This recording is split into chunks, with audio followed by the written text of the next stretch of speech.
Well, there aren't any movies in theaters, but there are movies in other places. This is the best and worst of May. What is up, Flick fans? Welcome back to my channel. As always, every single month, I'm talking the best and worst movies of that particular month. Now, obviously, I didn't get the chance to see everything that dropped this month. A lot of on-demand movies that I missed. So if you guys have a recommendation, please leave that in the comments down below and let me know, what is your favorite movie? In the month of May, what is your least favorite movie? And if you guys enjoy these kinds of videos, be sure to smash that thumbs up button. I have less movies this month than last month, and to be honest with you, it was a pretty divisive month. A lot of films that were like, yeah, pretty good, and then other ones that were like, nope. Okay, let's start with Body Cam, the Mary J. Blige and Nat Wolff, not Alex Wolff, thriller that came out earlier this month. And let's start out on a semi-negative note and put this in the meh category. This is not only a cop drama, right? It's also mixing in horror elements and a bit of a sci-fi spin and feel in parts. The only problem is the movie never came together like it intended. I really enjoyed the acting for the most part, even though at points Mary J. Blige was almost, it seemed like she was getting bored of the role. Right? But as we progress, the story gets more interesting, and then you start to realize there is more at work here than just, I will say, things of this world, right? So you have a traffic stop that results in a grisly death of her colleague. So Blige's character finds footage of the incident, and she sees that there's something a bit more supernatural going on. It sounds really cool on the outside, and I thought this movie was going to work a lot better than it did, but it just got a bit boring in parts. In the end, there wasn't much of a payoff, a lot of storylines that were just kind of left, and you didn't get a lot from them, so that's why Body Cam, for me, is a meh movie, even though there was a lot of potential there at the beginning of the film. Let's get into Capone, Josh Trank's brand new movie starring Tom Hardy. A bit of a different spin on the character of Al Capone we pick up later on in his life after he's went through all of the crazy stuff that he's went through, and we see him kind of at a bad stage in his life. He's forgetful. He doesn't really know where he is throughout most of the film. He's going to the bathroom on himself. It's not good. It's not good, and it's something that you see this man going through, a man that has caused a lot of trouble earlier on in his life. So you don't necessarily feel as bad as maybe you should for a character that's going through what he's going through. But the movie tries to make you feel a certain way that I don't think it necessarily pulls off. And it goes for this really dark, slightly edgy, and almost horrifying tone at times that it never quite reaches in terms of enjoyment. I found this movie a trudge to get through. Capone, I mean, it's not supposed to be entertaining, right? It's just telling the story of this man at this stage in his life. The performances are solid. Hardy is good. I saw a couple of people say he was horrible. I didn't think he was horrible. I just thought the role was meh. The script was meh. Linda Cardellini is doing everything she can, but there's really nothing that happens in this film of importance, or at least what I needed from the film. Now, Austin, is it all about what you needed? No. But Capone wasn't entertaining in the least bit for me, and it really fell flat, so I have to put Capone on the bad tier. And that's unfortunate, man. I'm still rooting for Josh Trank.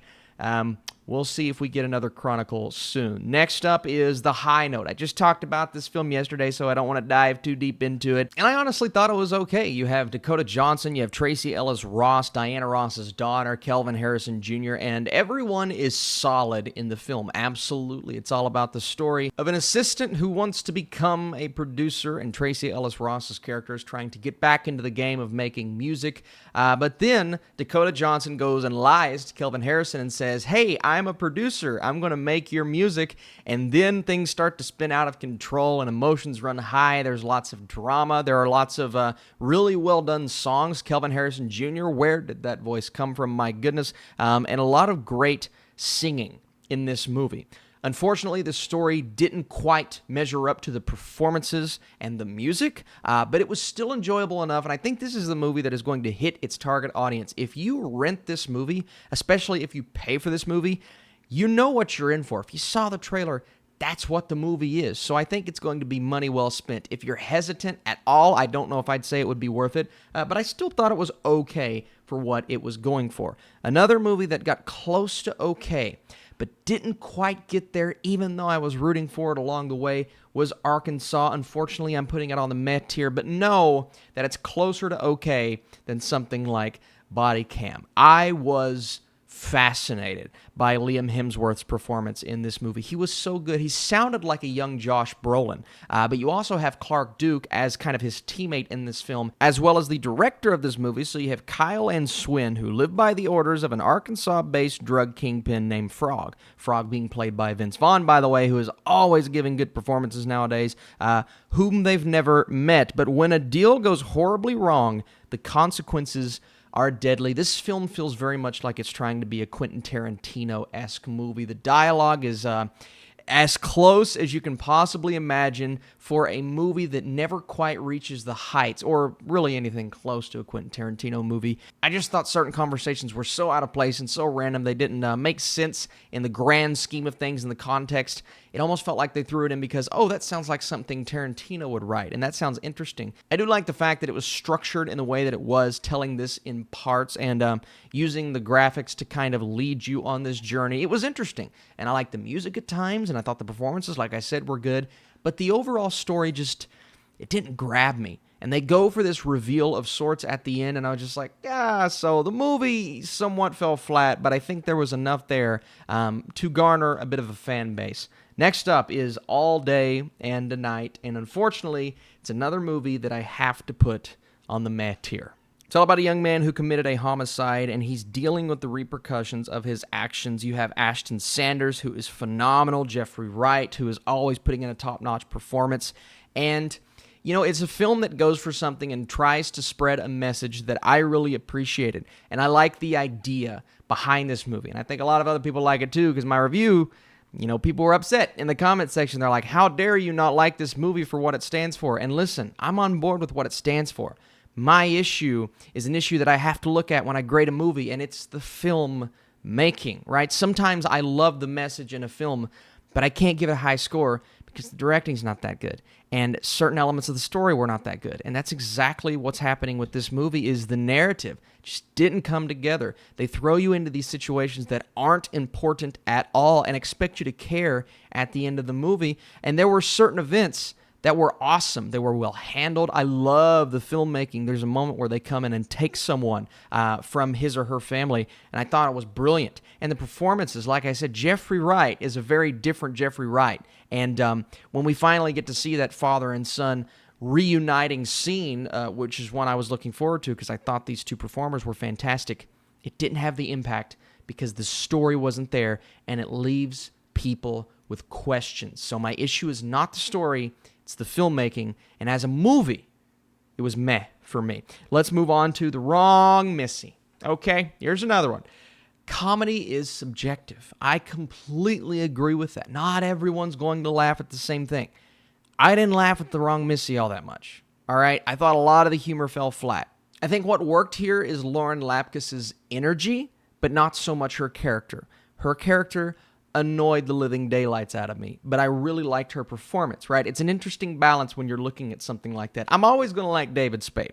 He can never be too much or overboard. A lot of it has to do with his personality, but I just thought he was good in the movie. Even though, when you start diving into that relationship, it's like, how is this man such a bachelor? You know what I mean? Like, I like David Spade. There were so many unbelievable elements of this movie, and it's one of those comedies that just goes overboard. I mean, it's a Happy Madison film. What do you expect? But like I said before, I give Adam Sandler free rein because the Academy does not respect him. So keep making these movies.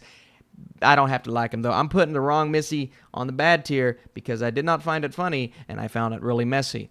But it's not near as bad as John Henry. Let's put John Henry on the awful tier. I'm sorry, Terry Crews. I'm sorry. When two immigrant kids run into his life, John Henry is forced to reconcile with his past in order to try and give them a future. John Henry, played by Terry Crews. You also have Ludacris in this movie as Hell. He's the villain with the jaw. I don't know if you guys have... Oh my goodness. This movie. It started out okay. I saw the reviews and I'm like, what's everyone talking about? It's fine. Like, some of the dialogue was a bit cringeworthy, but you got John Henry, folklore John Henry. There's also a Disney animated film, and his hammer, who is going around and stopping these criminals. So you expect a lot of action in this movie, right? No. The first few scenes of dialogue, well, the movie was fine at that point, but then the villains come in. Ludicrous. Oh my goodness. The name, Ludicrous, that's exactly what it was. It was insane. It was crazy. It made no sense. The dialogue was terrible. The conversations were just ridiculous. And the acting. There are a couple of side performances in here, guys. I kid you not. There's a death scene. It's one of the worst death scenes I've ever seen. It makes Talia al Ghul's death scene from Dark Knight Rises look like it should have won an Oscar. That's how bad it is, right? So you look at the acting, you look how this is structured as a movie. Yep, nope, and a lot of it comes down to the directing. I don't want to put that all on his shoulders, but it's bad. But then we have the half of it. So when smart but cash-strapped teen Ellie Chu agrees to write a love letter for a jock, she doesn't expect to become his friend or fall for his crush. Leah Lewis is Ellie Chu, and Alice Wu directs this movie, a very different and refreshing teen rom-com. I saw some comments saying, well, this is just, it feels like every other teen rom-com on Netflix. I disagree. I don't think it does. A lot of it has to do with the directing and the way that this movie is put together. I love the editing, something that I normally don't look at with the rom-com. I thought it was funny enough. You know, it's not hilarious, right? And that's something that kept it from being as good as it could have been. And there are a couple of scenes, you know, in every romantic comedy when that one scene comes and it's just over the top and people are yelling at each other and someone stands up and gives a big speech. And that was the moment where I took a step back and said, okay, we could have done without this. Something else could have happened here. But I liked the relationships. I like what she goes through, our main character. I like the friendship that she has with our charming man. Like, there were a lot of elements in this movie that made me look at it and kind of distinguish it between other romantic comedies we get on Netflix. So even though it gets close to great, couple of things that keep it from being great, I'm still going to put it on the good tier. Finally, a good movie on Netflix. Well, we have another movie that is somewhat of a rom-com. This is The Lovebirds. The Lovebirds is a movie I thought was going to be fantastic. It wasn't fantastic. Issa Rae, Kumail Nanjiani, and the director of The Big Sick, Michael Showalter, all came together to bring us a movie that was slightly disappointing, but still okay. A lot of it has to do with the comedy here. The comedy was really solid when it worked, right? Kumail makes me laugh. It doesn't matter what he does, all right? I'm going to laugh at it. And their chemistry is what puts this movie on the okay tier, right? There was a 15-minute scene at the beginning of the movie where they're just arguing about random things, right? And I could have used that for the entire film. When they go on their adventure and the crime elements start coming in and, you know, the shticky things start happening, I'm like, yeah, it's not as funny now. I could have just used them and their dialogue. What made The Big Sick work so well is the fact that it was a grounded, down-to-earth movie and the dialogue rocked. I mean, it was fantastic. The Lovebirds, the dialogue is not grounded. The movie is over the top, and the comedy beats work for the most part, but when the jokes fall flat, they really fall flat. So it was unfortunate that it was only okay because I think this had the potential to be great. But I do think The Lovebirds is going to find its audience, and a lot of people are going to love it for what it is. The next movie we're going to talk about is one that I was just thrilled with. This is a movie called Sorry We Missed You. And Sorry We Missed You goes on the great tier, the first movie on the great tier. This is directed by Ken Loach, who directed I, Daniel Blake a couple of years ago, and I thought that film was fantastic, and apparently his total resume is really, really good. But Sorry We Missed You is one of those movies that just takes a grounded and real premise and allows you to explore the lives of a family. You have a husband and a wife who are trying everything they can do to make this family work and to bring in money and to work very difficult jobs, but maybe they don't get the respect that they deserve from their bosses or from their kids, especially their son, who is just a rebel, right? And we understand why he is as upset as he is, but he goes around, he causes trouble. Their daughter tries to do everything she can possibly do to help or to make things better and to help him. But it just escalates to a level that brings out a lot of emotion from our characters and from you as a viewer. I see a lot of people watching this and saying, well, it's too slow. It's too real. Well, can anything be too real? It almost felt as emotional as Manchester by the Sea. And it's one of those films that you're just in awe of how subtle and subdued a movie can be, yet bring out an emotional response that just sticks with you like this film did. So Sorry We Missed You is a movie that over almost everything we're talking about today, I recommend. And at this point in time, it's in my top 5 of the year, and that is really impressive. So obviously, I encourage you guys to watch this. Let's talk about The Lodge. I'm going to go ahead and put The Lodge on the good tier. The real reason this movie works is Riley Coe. She is phenomenal. And you have a supporting performance in Jade Martell that is really good. But a soon-to-be stepmom, played by Riley, is snowed in with her fiancé's 2 children at a remote holiday village. Just as relations begin to thaw between the trio, some strange and frightening events take place. The Lodge is very much a psychological film. I think a lot of people expect this to be more in the spiritual territory, and there are moments where you believe that is happening, but it plays on your mind. It plays on what you think. It plays on your opinion of not only the stepmother-to-be, but the kids. And the kids are doing something in this movie. I'm like, guys, you better stop it before things escalate. And sure enough, they escalate. They take advantage of her psyche, and that slowly becomes more apparent as the movie goes on. And the climax of this film, while it may not strike a chord with everyone, I thought was really well done. It's just a well-made movie. My issue with the film is the fact that it feels too much like other recent horror films, especially Hereditary. Very different story, but the filmmaking, the use of certain tropes, the music, very much the music, feels like it's trying to be Hereditary, and I don't think it was as grand as I expected it to be. It is subtle, which I appreciate, but I needed a bit more in terms of attachment for a lot of audience members that are going to walk out saying, well, this movie was terrible. I thought The Lodge was good for what it was going for. Well, it was better than Inheritance. So a patriarch of a wealthy and powerful family suddenly passes away, leaving his wife and daughter with a shocking secret inheritance that threatens to unravel and destroy their lives. This is directed by Von Stein, who directed Terminal, a movie that I didn't watch, but I heard was really bad. Lily Collins is good in the lead role. Simon Pegg is actually fantastic in this movie. He gives a diverse and dynamic performance as the guy who has been in a bad situation his entire life. It's just a bad movie. It's just a bad movie. Unfortunately, I have to put this on the bad tier. Even though there are elements, sometimes there are really good things in bad films. This movie was constructed, it was edited so poorly. It's not often that the editing of a film can be so distracting. This was distracting, and it kept me from truly enjoying a premise that I thought was really cool. And it tries to play into these horror elements. It tries to be scary. It was never scary, and it was just a bit of a mess, even though that mess held some pretty solid performances. I just talked about this film, so I don't want to dive too deep into it. The Vast of Night. The Vast of Night. It's a movie that I thoroughly enjoyed. I thought it was good. I think it had the potential to be better. There isn't a lot that happens in this film. You have a radio DJ and a switchboard operator who experience some crazy sounding things coming through on their frequencies, and then they go investigate.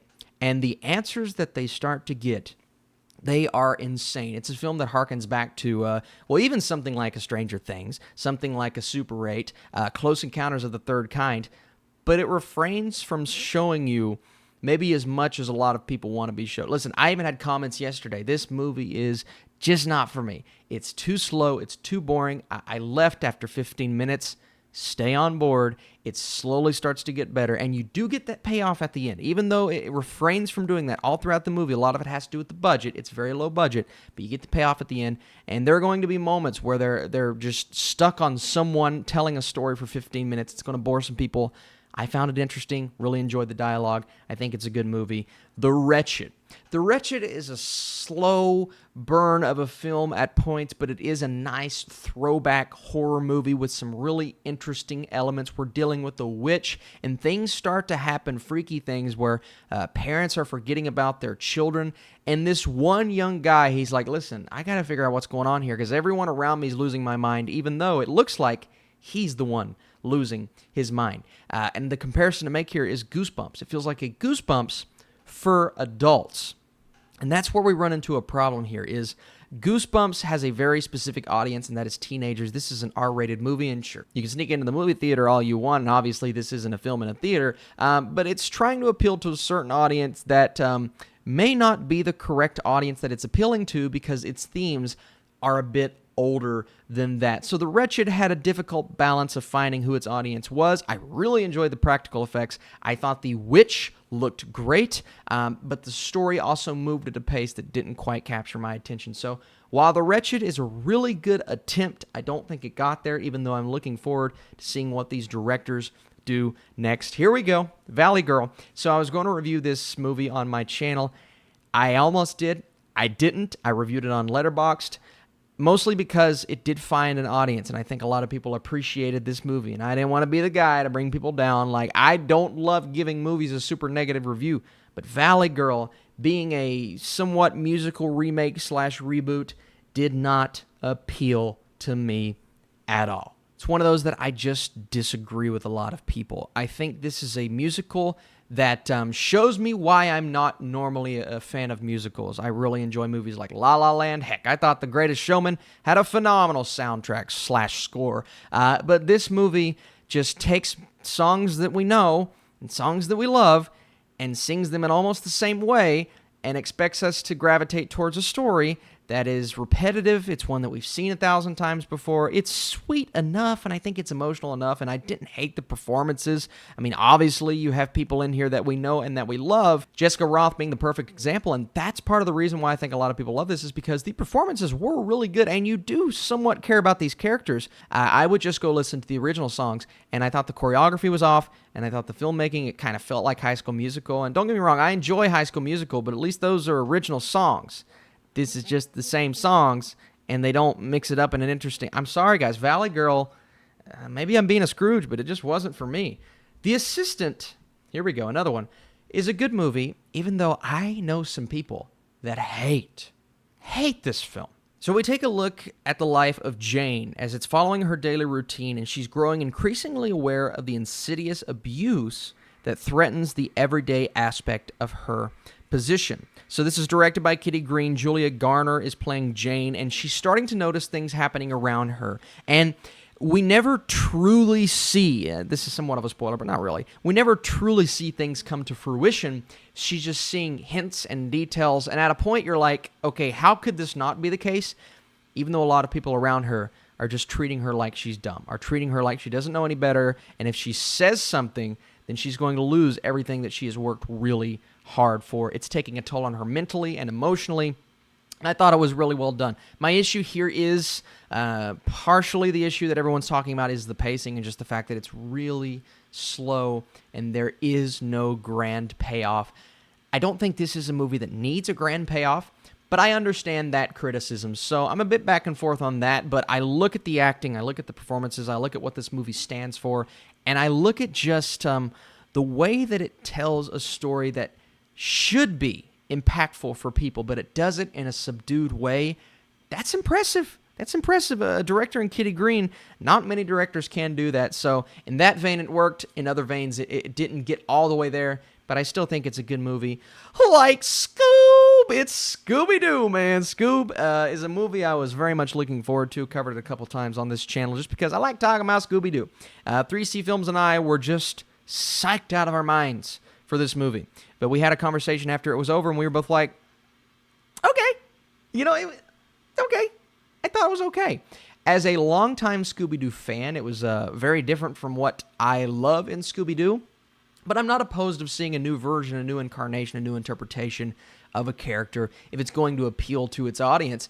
And let's face it, guys, this is a movie for kids. I saw a lot of angry, grown adults on Twitter and Facebook saying, how dare they? How dare they do this in this movie? And I'm just sitting back going, and I agree with them somewhat, but I'm sitting back going, guys, this is not a movie for you. And I think it's going to work well for kids. I think there are jokes in there that are going to make kids laugh. I laughed at some of the jokes. I thought some things were a bit on the nose. When I start dabbing and doing the Fortnite dances, I'm just like, can we not do that?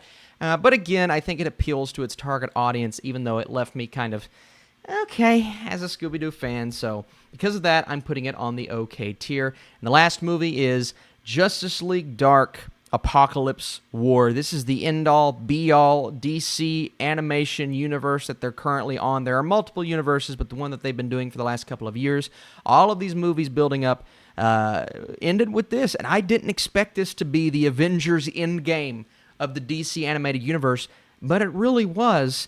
And I thought they did a great job with this movie. You have the voice cast that they've kind of built up over the last couple of years, so you already know and love these characters, and they plan an assault on Darkseid, and it doesn't go well. And bad things happen to a lot of our characters, and it was almost tragic to see a lot of our characters bite the dust here. They do not refrain from death. I'll tell you that much. And it gets so insane and intense. You are just on the edge of your seat waiting to see what happens next and waiting to see what they do with these characters. Guys, this was full of action. It's everything we love about the modern DC animated universe. And Darkseid is just a presence that I've always wanted to see in live action, and he's fantastic. So I think this was great for what it was going for. Is it the most well-made movie of the year? No, but it does what it sets out to do, and that's appealing to fans of this current universe and giving us a really fun action movie. So now that we have all of our movies placed, it is time to rank them. So let's get right into it. Obviously, John Henry, he's at the end. And we're going to put the Wrong Missy in next to last place, followed by Inheritance, Valley Girl, and Capone. Unfortunately, Body Cam will be at the bottom of the meh tier, followed by All Day and a Night. Then we have The Wretched and Arkansas getting close to okay, but The High Note is at the bottom of our okay tier. Scoob and The Lovebirds looks good there. We're going to keep The Assistant in that spot, followed by The Lodge. And then I will keep The Vast of Night and have the half of it there. And that 1 and 2 looks pretty good to me. So we have Sorry We Missed You and Justice League Dark Apocalypse War. There we go, guys. Told you. I like to talk, and I thought this was a very divisive month for movies, for sure. But like I said, I need your comments down below. What movie did I miss? What was your most and least favorite movie of the month? And what are you watching this weekend, either on streaming or on demand? Stay tuned to this channel because we are going to be talking Avatar: The Last Airbender next up. So I cannot wait to bring you guys that video, and I will see you very soon.